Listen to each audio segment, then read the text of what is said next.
భారత ప్రధాని మోదీకి ఇజ్రాయెల్ ప్రధాని నేతన్యాహు బిగ్ షాక్ ఇచ్చారు. ఇండియా సేఫ్ కాదంటూ టూర్ రద్దు చేసుకున్నారు నేతన్యాహు. అయితే యాక్చువల్గా డిసెంబర్ మొదటి లేదా రెండో వారంలో నేతన్యాహు ఇండియా టూర్ ఉండాల్సింది. కానీ ఢిల్లీలో రెడ్ ఫోర్ట్ మెట్రో స్టేషన్ దగ్గర పేలుడు సంభవించడంతో ఆయన ఇప్పుడున్న సిచ్యువేషన్లో ఇండియాలో పర్యటించడం సేఫ్ కాదనుకున్నారేమో కానీ ప్రస్తుతం ఆయన టూర్ రద్దు చేసుకున్నారు. అయితే భద్రతా కారణాల దృష్ట్యా క్యాన్సిల్ చేసుకున్నట్టుగా అటు అఫీషియల్గా ప్రకటించుకున్నారు ఇజ్రాయెల్ ప్రధాని నేతన్యాహు. ఇప్పటివరకు 3 సార్లు వాయిదా పడింది నేతన్యాహు పర్యటన. 2018లో చివరిసారిగా భారత్లో పర్యటించారు ఆయన.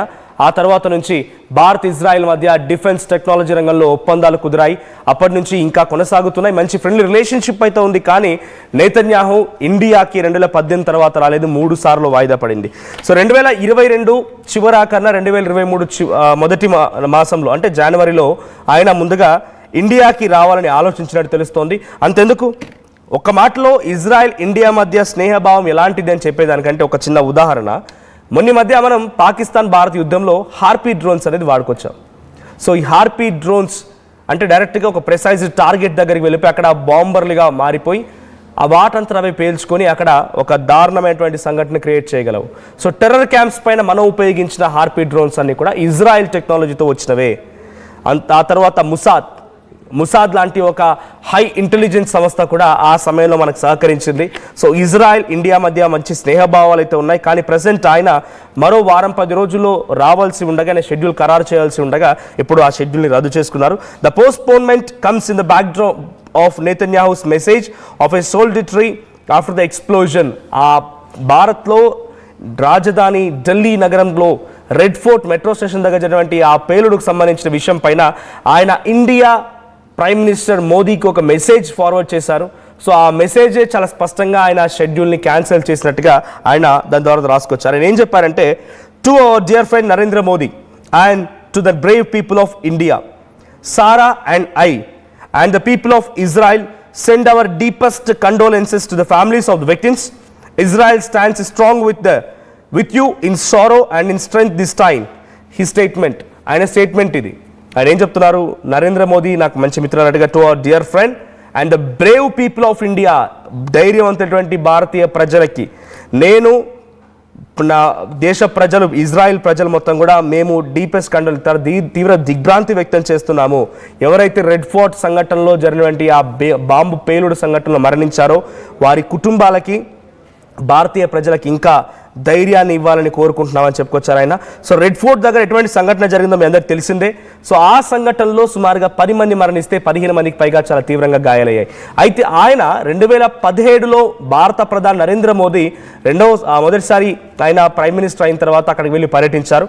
ఆ తర్వాత 2018లో ఇజ్రాయెల్ ప్రధాని నేతన్యాహు కూడా ఇండియాకు వచ్చి పర్యటించారు. ఆ తర్వాత ఇరు దేశాల మధ్య కొంత సత్సంబంధాలు పెరిగాయి. ఏమైనా వార్ టూర్స్ ప్రకారంగా, టెక్నాలజీ షేరింగ్ ప్రకారంగా, ట్రేడ్ ప్రకారంగా, ఇలా అనేక కోణాల్లో కూడా కొంత మంచి ఫ్రెండ్లీ రిలేషన్షిప్ పెరిగింది. ఇజ్రాయెల్ ఇండియా మధ్య మంచి స్నేహభావం ఏర్పడింది. అంతెందుకు, ఇప్పుడు 2 రోజుల క్రితం కూడా నితిన్ గడ్కరీ, సో మన భారత కేంద్ర మంత్రి అయినటువంటి నితిన్ గడ్కరీ కూడా ఇజ్రాయెల్కి వెళ్ళి సందర్శించి వచ్చారట. సో ఆ సందర్శనలో రీసెంట్ డేస్లో ఆయన వెళ్ళింది ఎప్పుడంటే 2022-23. సో ఇప్పుడు 2025 recent 2 days back 22 and 23 November 22 and 23 రోజున ఆయన వెళ్ళి అక్కడ సందర్శించి వచ్చారు. సో అప్పుడు ఇరు దేశాల మధ్య మంచి స్నేహభావం, ట్రేడ్కి సంబంధించిన విషయాల్లో కూడా చర్చ జరిగిందట. సో ఆ చర్చలో కూడా నితిన్ గడ్కరీ పార్టిసిపేట్ చేశారు. సో యాక్చువల్గా ఆయన రావాల్సి ఉండేది, but due to some instances ఇక్కడ జరిగిన సంఘటనలే ఆయన రాకుండా చేసే అనేది ఆయన చెప్తున్నమాట. సో ప్రజెంట్ ఆయన షెడ్యూల్ ఇక్కడ బ్రేక్ అవ్వడానికి చాలా ప్రధానమైనటువంటి రీజన్, సారీ నితిన్ గడ్కరీ అని చెప్పాను, నితిన్ గడ్కరీ కాదు, ఐఎమ్ ఎక్స్ట్రీమ్లీ సారీ. సో అక్కడ ఆయన పర్యటించింది పీయూష్ గోయల్. సో పీయూష్ గోయల్ ఇజ్రాయెల్కి వెళ్ళి పర్యటించారు ఆయన. Union commerce and industry minister Piyush Goyal recently he had visited Israel on November 20 to 23 for almost 3 days. So ఆయన అక్కడ విజిట్ చేసిన క్రమంలో నేతన్యాహుతో మీట్ అయ్యారు. ఇతర కీ లీడర్స్తో ఆయన సమావేశాలు ఏర్పాటు చేశారు. వారందరి మధ్యలో ప్రధానంగా జరిగిన చర్చ ఏంటంటే free trade agreements, the launch of free trade agreement negotiations జరిగాయి అక్కడ. So major trade and investment technology cooperation విషయంలో ఇరు దేశాల మధ్య సత్సంబంధాలు పెంపొందించుకోవడం కోసం పీయూష్ గోయల్ భేటీలో అక్కడ ఆయన నేతన్యాహుతో కలిశారు. సో ప్రెజెంట్ నేతన్యాహు ఇక్కడ రాకపోవడానికి ద మోస్ట్ పర్ఫెక్ట్ రీజన్ చెప్పాలంటే ఇక్కడ జరిగినటువంటి దాడులే, ఉగ్రమూకల యొక్క దాడులే, రైట్, ఉగ్రమూకల యొక్క దాడులే దీనికి ప్రధానమైన కారణం. సో ఉగ్రమూకలు మీరు చూసారు కదా, ఉగ్రవాదులు దాడి చేస్తున్నారంటే కేవలం ఇక్కడ ప్రాణాలు తీయడం కోసమే కాదు, ఇటువంటి అంశాల కోసం కూడా. ఇతర దేశాలు ఏవి మనకు సహకరించకూడదు, ఇతర దేశాల ఎవరెవరు వచ్చి ఇక్కడ ఇన్వెస్ట్మెంట్ పెట్టకూడదు, ఇతర దేశాల వాళ్ళు ఎవరు కూడా ఇక్కడ డెవలప్మెంట్ యాక్టివిటీస్ సహకరించకూడదు. ఇప్పుడు చూడండి, ఇజ్రాయెల్ నేతన్యాహు రాకుండా ఉండడం కోసం పాకిస్తాన్ ఉగ్రవాదులే కారణం, వాళ్ళు చేసినటువంటి దాడులే కారణం. వాళ్ళు దాడులు చేసి ఇటువంటి దుర్మార్గాలకి పాల్పడడం మూలంగానే ఇతర దేశాలకు సంబంధించిన వారు ఇక్కడ పెట్టుబడి పెట్టాలన్నా, ఆర్థికంగా ఇక్కడ ముందుకు వెళ్ళాలన్నా, టెక్నాలజీ ప్రకారంగా షేరింగ్ చేసుకోవాలన్నా, ట్రేడ్ చేయాలన్నా, ఇన్వెస్ట్మెంట్ చేయాలన్నా కూడా ఇబ్బంది పడతారు. సో ఏదో ఒక రకంగా భారతదేశాన్ని కుంగి కుషించిపోయేలా చేయడమే పాకిస్తాన్ యొక్క దుర్మార్గుల యొక్క ఆలోచన.